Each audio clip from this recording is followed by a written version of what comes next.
Tatlong kabataan ang sugatan sa walang habas na pamamaril ng isang lalaki sa Malabon. Inaalam na kung sino at anong motibo sa likod ng krimen. Balitang hatid ni Von Aquino.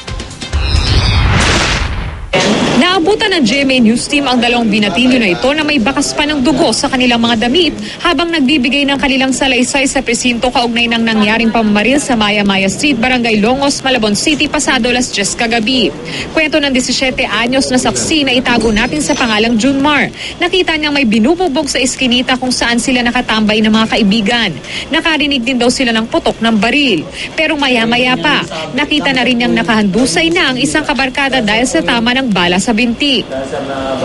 Paglapit ko po na sa may ginugulpe, nakita po yung kasama ko na nakahandusay na sa nakabulagta na po. Ngayon, tinulungan ko po, hila-hila ko. Pag hila ko po, may nagpapaputok ba po? May nagpapaputok ng baril, mga pito lagpas ang pinaputok ng baril.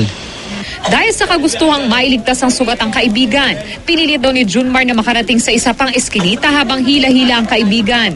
Tuloy naman daw ang suspect sa pagpapaulan ng bala ng sandaling yun. Nakakuha na lamang umano sila ng tricycle at naitakbo ang biktima sa ospital nang makaalis na ang suspect. Maliban sa kaibigan ni Junmar, isa pang binatilyo ang tinamaan sa pamamaril. Kwento ng isa pang saksi na nagligtas sa binatilyo. Kumuha raw siya ng tiyempo para maisalba ang kaibigan. Hindi raw makalapit ang mga taong gustong pumigil sa suspect dahil sa kanyang walang habas na pamamaril. Binubuhat po namin yung barkada po namin. Patingin po sa kanto. Mas kinita lang po namin, nakasandong itim po eh. Balik-balik po yung pagpapaputok niya. Tapos pagkatapos po nun, parang naubusan po siya ng bala. Tumakbo pa diretso, yung babalikan pa po kami.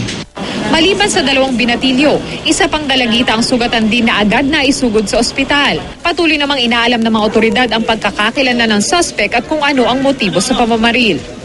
Von Aquino, GMA News.